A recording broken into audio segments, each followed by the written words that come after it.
Dear colleagues, folk medicine and its successful traditional form have developed differently from age to age. Each has a common core: observation, description, and the early restoration of homeostasis in cases of need. Homeostasis, in simple terms, is the body's ability to maintain a stable internal environment despite external changes. The aim has always been to care for and improve health. At the beginning of the last century, science suffered an unfortunate detour and became seriously distorted. Today, we are suffering the consequences of this.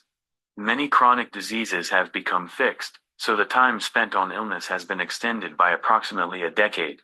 This is seen as an achievement in which apparent well-being is achieved.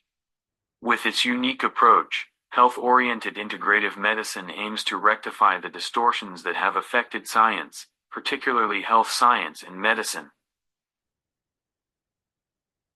Our ancestors had a vision of health based on a highly harmonious homeostasis system.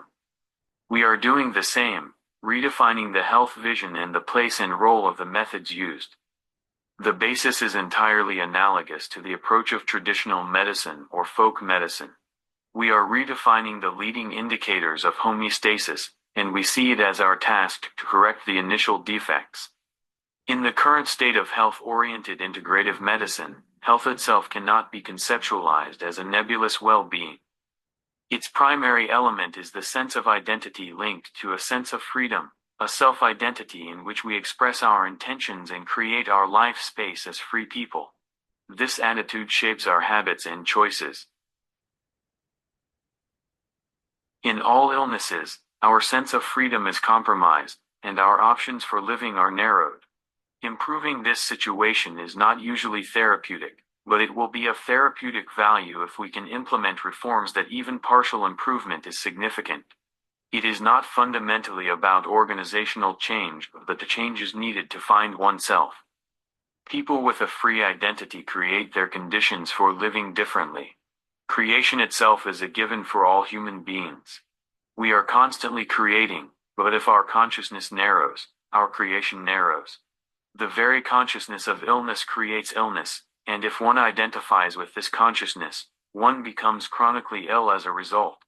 He gets into a trap from which he cannot escape. The free man's consciousness is a more creative force, usually accompanied by a sense of responsibility. Responsibility is a multifaceted concept, but what needs to be emphasized regarding health is that we are responsible for protecting our physical, emotional, and mental integrity. We have a responsibility to understand the factors that undermine our health. These factors are partly our limitations and partly the artificial and natural conditions of the outside world.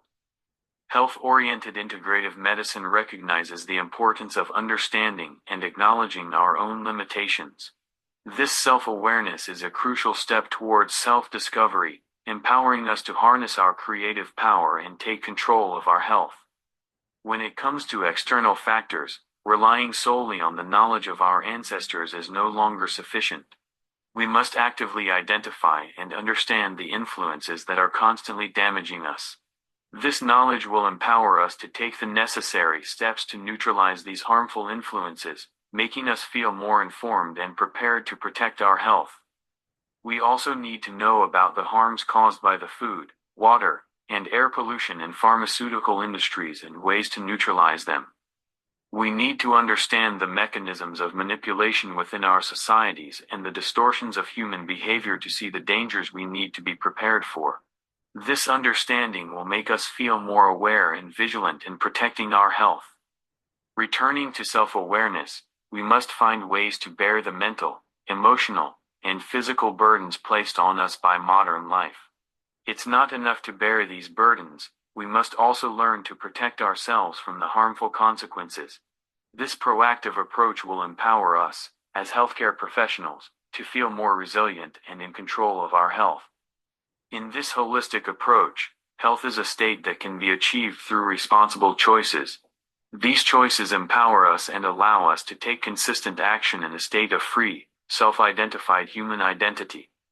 It also states, based on the traditional knowledge and experience of our ancestors and our own experience, that a person is born fundamentally healthy. However, this health is lost as we grow up due to adverse influences beyond our control. Indeed, the paucity of healthy examples in our society today is a cause for concern and underlines the need for a collective, shared effort to improve our health. Despite today's deformed situation, our body knows exactly how to be healthy and maintain a harmonious inner balance, and it is constantly working towards this through our unconscious abilities. Summing up our understanding of disease and health, we see that homeostasis is primarily damaged. In all diseases, homeostasis is thrown out of balance and often remains permanently at a lower quality level. To our knowledge, the master system that controls homeostasis is not an organ-specific structure. All our organ groups are involved but function synchronously primarily through networked systems. It has three pillars. One is the microbiome, which encapsulates the microbial society living in biokinosis with our organism. A microbial society is an intelligent system, at least an order of magnitude larger than our cells. We can communicate with them through our lifestyle, thoughts, and emotions, but our diet most tangibly influences its composition and internal proportions. This knowledge will empower us to take the necessary steps to neutralize these harmful influences, making us feel more informed and prepared to protect our health. In a healthy state, biokinosis manifests itself in a high level of cooperative or mutually supportive functioning.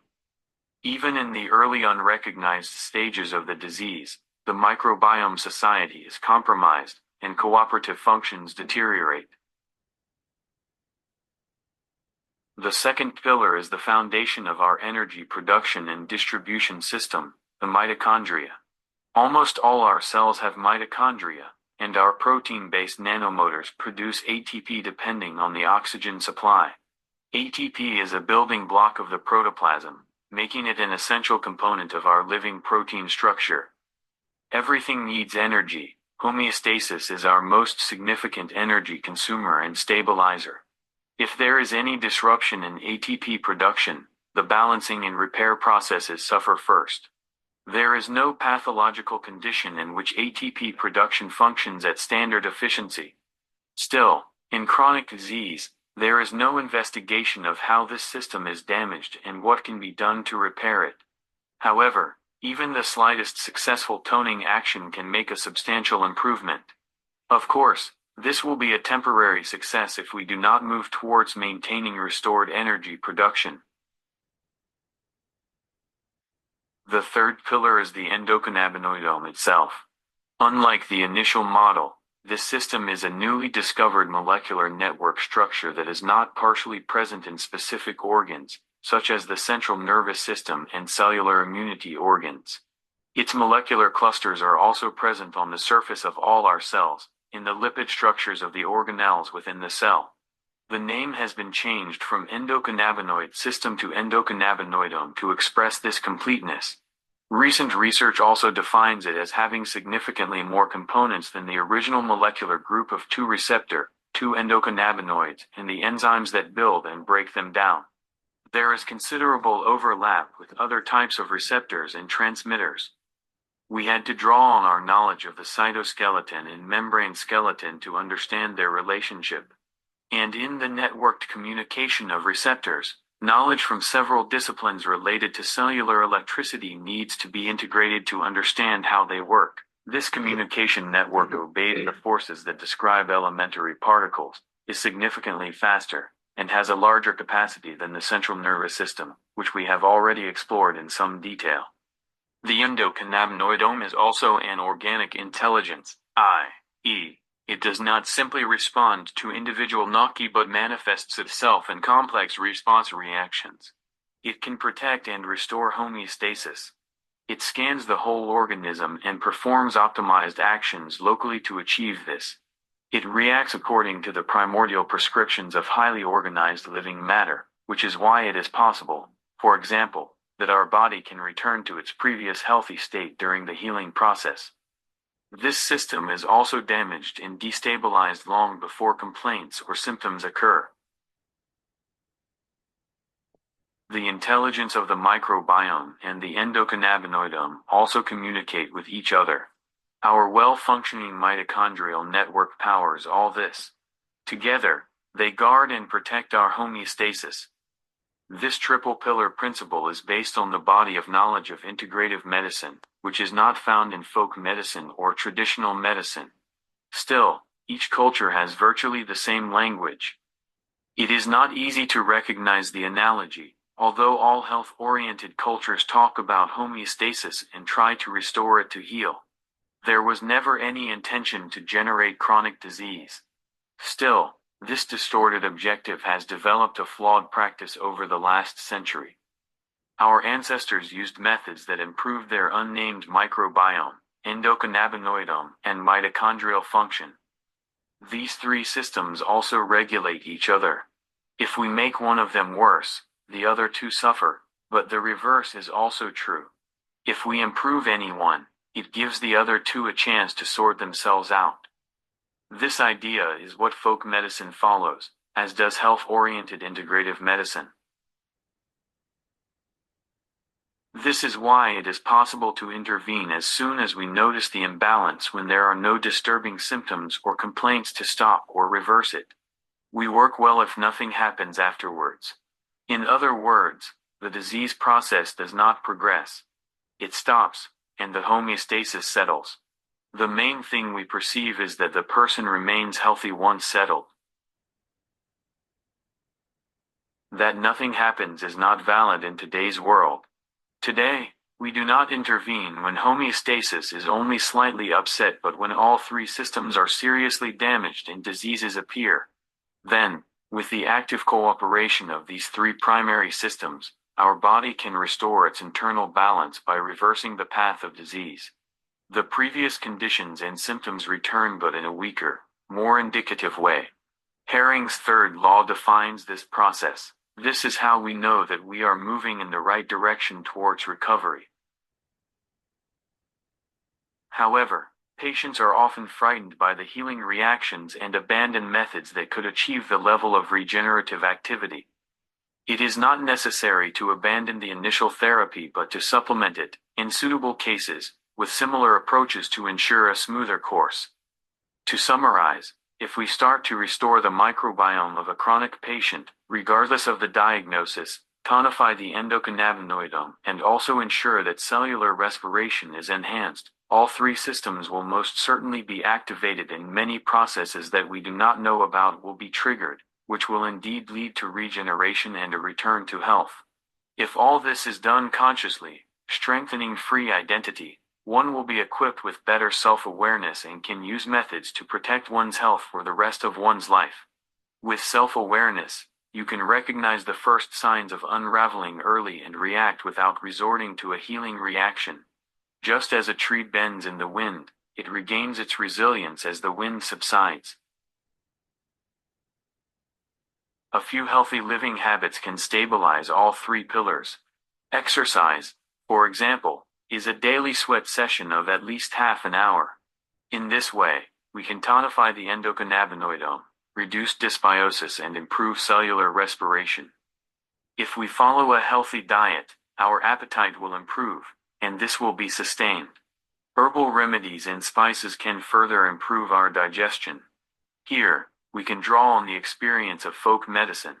When we feel tired, we go to bed earlier, the quality of our sleep improves, and our regeneration efficiency increases. Waking up feeling fresh and cheerful does not require stimulants but herbs that gently tune up your pleasure, another source of inspiration for folk medicine and traditional medicine. Daytime pleasures can also be obtained from natural sources, from the cultivation of social relationships, without the need for extreme stimuli, which are either harmful to those who use them or can be obtained by harming themselves and others. Knowing our impatient world, we have developed an Ayurvedic CBD oil use methodology to harness the power of hemp inflorescence, a herb, for health building. The path is through self-awareness. All three pillars of homeostasis are toned in workshops that will be available online next year. Integrative medicine can be successful if it follows this approach and supports patients and health-conscious people in understanding it. Thank you for your kind attention.